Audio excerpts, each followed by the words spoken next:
एक अहम नतीजा जो आपको पार्टी से पहले और बाजार बंद होने के बाद आता हुआ दिखेगा वो है रिलायंस इंडस्ट्रीज के पहली तिमाही के अर्निंग्स। क्या आंकड़े बाजार इंतजार में है ये आपको बताते हुए दिखेंगे नीरज जी।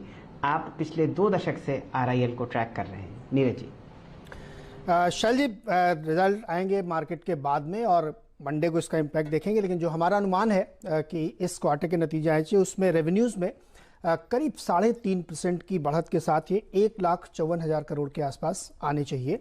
और जो एबिटा लेवल है उसमें 23,308 करोड़ की ग्रोथ हम देख रहे हैं, लगभग क्वार्टर के बराबर ही होगा जिसे पिछले क्वार्टर में था।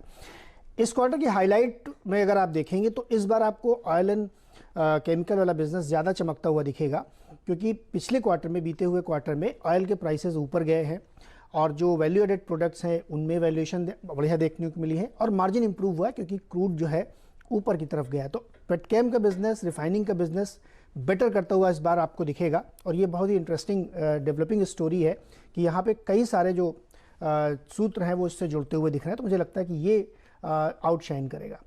दूसरा जो बड़ा बिजनेस है इनका, जियो का प्लेटफॉर्म का बिजनेस, वो लगभग पिछले क्वार्टर के बराबर ही रहेगा। आरपू में स्लाइट इंप्रूवमेंट हो सकता है, 139 रुपये आ सकता है। वो इसलिए हो सकता है क्योंकि आपको याद होगा पिछले क्वार्टर में आईयूसी चार्जेस जब दिसंबर में ख़त्म किए गए थे तो उसका एडजस्टमेंट था, इसलिए आरपू किसी के नहीं बढ़े थे, लेकिन वो एडजस्टमेंट हो चुका है और नंबर ऑफ सब्सक्राइबर्स बहुत बढ़े हैं इस क्वार्टर में।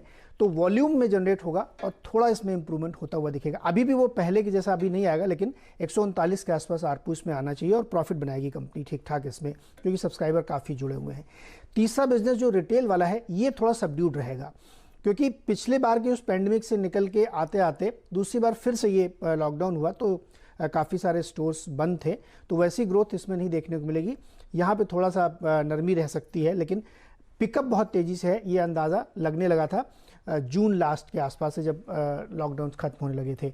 तो अगर तीनों बिजनेस को आप कंसोलिडेटेड बेसिस पे देखेंगे तो रेवेन्यूज़ में 3-4% की ग्रोथ देखने को मिलेगी, एबिटा आपको इंप्रूव होता हुआ दिखेगा और मार्जिन में ज़्यादा सुधार होगा क्योंकि क्रूड का बढ़ता हुआ देखने को मिला है। अब यहाँ से आगे कहानी इस बात पर डेवलप होगी, क्योंकि सितंबर का हम लोग इंतजार करें जब एनसीएलटी का अप्रूवल आ जाए तो ओटीसी बिजनेस फिर एक अलग कारोबार के तौर पर देखा जाएगा। तो मुझे लगता है बाजार को इसी लिहाज से नंबर देखने हैं और नंबर अब की बार भी हमेशा की तरह सरप्राइज करते हुए दिखेंगे। आपके सामने फिलहाल नतीजों का अनुमान आता हुआ दिख रहा है जो कि बाजार के बाद आते हुए दिखेंगे। फिलहाल स्टॉक आपको फ्लैट ट्रेड करता हुआ दिख रहा है 2116 पर। एक टेक चेक ले लेते हैं और साथ ही साथ मैं आपको एक डिस्क्लेमर दे दूं, सीएनबीसी आवाज़ का प्रभुत्व और प्रबंधन रिलायंस इंडस्ट्रीज़ के पास है। अगर आप इस ट्रेड में हिस्सा लेते हैं तो एक इंडिपेंडेंट व्यू अति आवश्यक तरीके से ज़रूर लें। जुड़ते हैं मानस जायसवाल साहब से। मानस जी, टेक्निकली आरआईएल आज के लिए और कुछ और मीडियम टर्म पे आपको चार्ट्स पर कैसा लगता है? देखिए, कल वीरेंद्र जी ने बहुत सही इसको एनालाइज किया था कि बिल्कुल रेप्लिका है जो हमने अप्रैल के मंथ में पैटर्न देखे थे रिलायंस इंडस्ट्रीज में ही।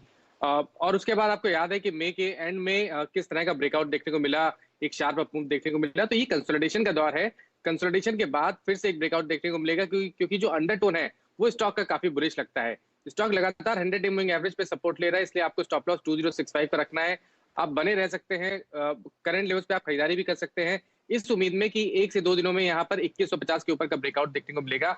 और उसके बाद तो पहला टारगेट 2250 और उसके बाद जो टारगेट होगा वो 2320 का रहेगा, इसलिए खरीदारी करने की राय रहेगी 2060 का स्टॉप हो सके।